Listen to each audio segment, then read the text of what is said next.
오늘 우리에게 주시는 하나님 말씀은 마가복음 9장 14절부터 29절까지입니다. 이에 그들이 제자들에게 와서 보니 큰 무리가 그들을 둘러싸고 서기관들이 그들과 더불어 변론하고 있더라. 온 무리가 곧 예수를 보고 매우 놀라며 달려와 문안하거늘 예수께서 물으시되 너희가 무엇을 그들과 변론하느냐? 무리 중에 하나가 대답하되 선생님, 말 못하게 귀신 들린 내 아들을 선생님께 데려왔나이다. 귀신이 어디서든지 그를 잡으면 거꾸러져 거품을 흘리며 이를 갈며 그리고 파리해지는지라. 내가 선생님의 제자들에게 내쫓아달라 하였으나 그들이 능히 하지 못하더이다. 대답하여 이르시되 믿음이 없는 세대여, 내가 얼마나 너희와 함께 있으며 얼마나 너희에게 참으리요. 그를 내게로 데려오라 하시매 이에 데리고 오니 귀신이 예수를 보고 곧 그 아이로 심히 경련을 일으키게 하는지라. 그가 땅에 엎드려져 구르며 거품을 흘리더라. 예수께서 그 아버지에게 물으시되 언제부터 이렇게 되었느냐 하시니 이르되 어릴 때부터이니이다. 귀신이 그를 죽이려 불과 물에 자주 던졌나이다. 그러나 무엇을 하실 수 있거든 우리를 불쌍히 여기사 도와주옵소서. 예수께서 이르시되 할 수 있거든이 무슨 말이냐? 믿는 자에게는 능히 하지 못할 일이 없느니라 하시니 곧 그 아이의 아버지가 소리를 질러 이르되 내가 믿나이다. 나의 믿음 없는 것을 도와주소서 하더라. 예수께서 무리가 달려와 모이는 것을 보시고 그 더러운 귀신을 꾸짖어 이르시되 말 못하고 못 듣는 귀신아, 내가 네게 명하노니 그 아이에게서 나오고 다시 들어가지 말라 하시매 귀신이 소리를 지르며 아이로 심히 경련을 일으키게 하고 나아가니 그 아이가 죽은 것 같이 되어 많은 사람이 말하기를 죽었다 하나 예수께서 그 손을 잡아 일으키시니 이에 일어서니라. 집에 들어가심에 제자들이 조용히 묻자오되 우리는 어찌하여 능히 그 귀신을 쫓아내지 못하였나이까? 이르시되 기도 위에 다른 것으로는 이런 종류가 나갈 수 없느니라 하시니라. 아멘. 오늘도 성령님으로 충만한 모든 성도님들 되길 진심으로 기도합니다. 첫 번째 순한 예고를 하신 예수님은 실망과 의심에 빠졌을 제자들 가운데 베드로, 요한, 야고보 세 사람을 데리고 산으로 올라가십니다. 산 위에서 세 명의 제자들은 예수님이 영광스럽게 변화하시더니 모세와 엘리야가 나타나고 하늘에서 하나님의 아들이라는 음성이 들리는 등 주님의 죽으심과 부활에 대한 참으로 영광스러운 천상적 장면을 경험하게 됩니다. 그러나 반면 나머지 제자들은 산 아래에서 서기관들과 논쟁을 벌이고 있었습니다. 14절에 이에 그들이 제자들에게 와서 보니 큰 무리가 그들을 둘러싸고 서기관들이 그들과 더불어 변론하고 있더라. 산 위와 산 아래의 온도차가 너무 심한데 도대체 산 아래에서는 어떤 일이 일어나고 있었습니까? 남은 제자들과 서기관들이 변론한 이유가 무엇인지 예수님이 물으시자 17절, 18절입니다. 무리 중에 하나가 대답하되 선생님, 말 못하게 귀신 들린 내 아들을 선생님께 데려왔나이다. 귀신이 어디서든지 그를 잡으면 거꾸러져 거품을 흘리며 이를 갈며 그리고 파리해지는지라. 내가 선생님의 제자들에게 내쫓아 달라 하였으나 그들이 능히 하지 못하더이다. 이 대답을 하는 사람은 바로 어릴 때부터 귀신 들린 아들을 둔 아버지로 그는 지금 예수님에게 제자들의 무능함을 고발하는 것입니다. 마가복음 6장 7절에 보면 예수님은 12제자를 부르시고 둘씩 보내시면서 더러운 귀신을 제어하는 권능을 주셨습니다. 그리고 6장 12절부터 13절을 보니 사역의 현장으로 나간 제자들은 회개하라 전파하고 많은 귀신을 쫓아내며 많은 병자에게 기름을 발라 고쳤다고 언급합니다. 이미 많은 귀신을 쫓아내는 경험을 했던 제자들인데 이번에는 왜 실패했을까요? 28절 29절입니다. 집에 들어가심에 제자들이 조용히 묻자오되 우리는 어찌하여 능히 그 귀신을 쫓아내지 못하였나이까? 이르시되 기도 외에 다른 것으로는 이런 종류가 나갈 수 없느니라. 여기서 이런 종류란 귀신들의 대장인 사단의 권세에 사로잡히거나 휘둘림을 당할 때 나타나는 모든 현상들을 의미합니다. 그렇다면 사단의 일을 멸하기 위해 예수님의 제자인 우리들이 무장해야 할 것은 무엇인지 예수님의 답변을 통해 찾아보고자 합니다. 제자들의 무능함을 고발하는 귀신 들린 아들의 아버지의 말을 들으신 예수님은 제자들을 포함한 무리들을 향해 말씀하십니다. 19절에 대답하여 이르시되 믿음이 없는 세대여 내가 얼마나 너희와 함께 있으며 얼마나 너희에게 참으리요. 한마디로 예수님은 제자들의 믿음 없음을 지적하십니다. 예수님이 12명 중 3사람만 데리고 산 위로 올라갔을 때 남은 제자들의 마음이 어떠했을까요? 아마도 많이 속상했을 것입니다. 그런데 지금 예수님도 안 계시고 잘난 체하는 3인방 베드로, 요한, 야고보도 없으니 자신들의 존재감을 확실히 드러낼 수 있는 절호의 기회라 여기지 않았을까요? 아마도 이런저런 생각으로 자신들의 의가 앞서니 귀에나 입에다 손을 대고 기도할까? 예수의 이름으로 명하노니라고 아주 크게 선포하면 될까?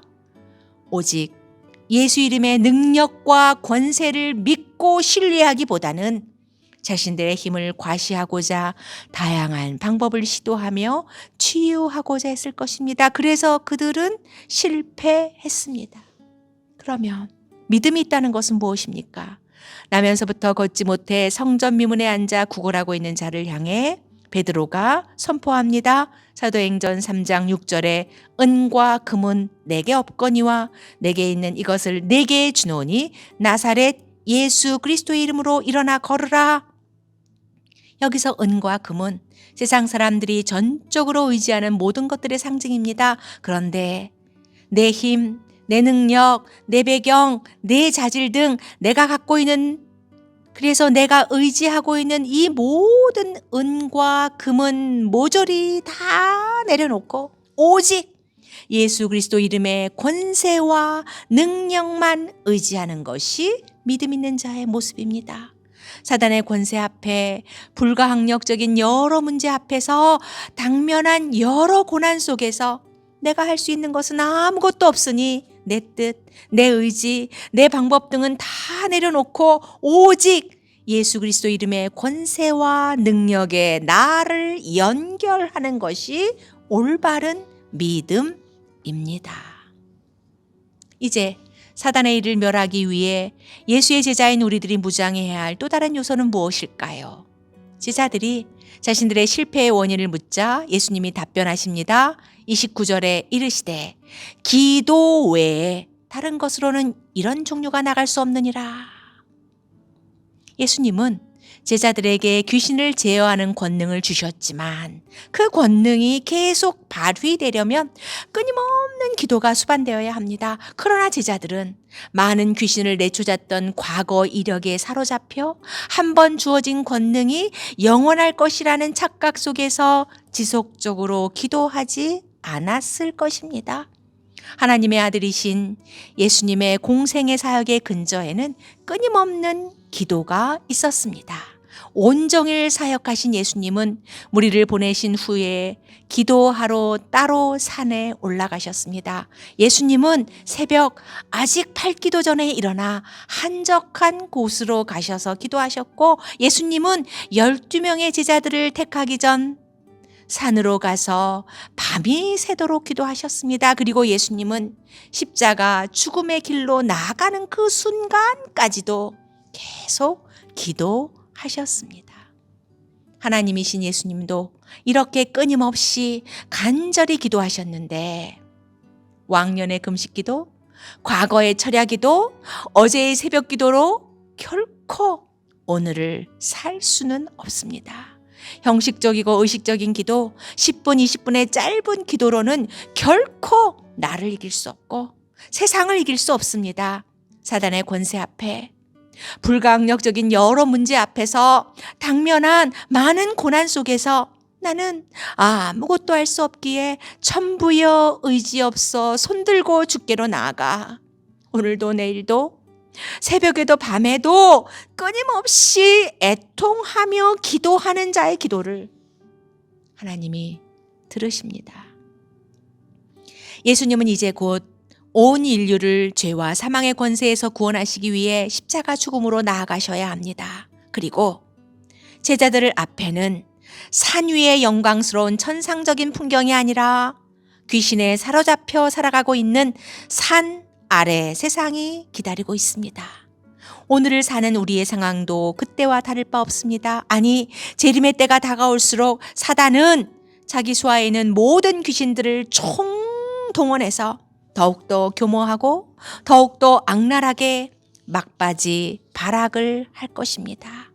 지금 이 세상에는, 지금 우리 주변에는 돈과 권력에 취하고 마약과 도박에 취하고 음란과 방탕 등에 취해서 거꾸러져 거품을 흘리며 이를 갈며 파리해지고 심한 경련을 일으키며 땅에 엎드러져 구르고 불과 물에 자주 던져지는 등 사단에게 휘둘림을 당하는 사람들이 너무도 많습니다. 올 초에 중고등학교에서 학생들을 상담하고 코칭하는 두 분 성도님을 만났는데 너무도 충격적인 말을 들었습니다. 여학생들 사이에 자해는 이미 트렌드가 되어버렸고 남학생들의 자살률은 보도되는 것 이상으로 많다는 것입니다. 더 이상 이 세상으로부터 무능함을 지적당하는 교회와 성도들이 아니라 이제는 세상을 향해 영적 능력을 발휘하는 교회와 성도들이 되어야 할 때입니다. 하나님 나라는 말에 있는 것이 아니라 능력에 있습니다. 나는 아무것도 할 수 없기에 심령이 가난한 자가 되어 오직 예수 그리스도 이름의 능력과 권세만을 믿고 단단히 무장하고 나아갑시다.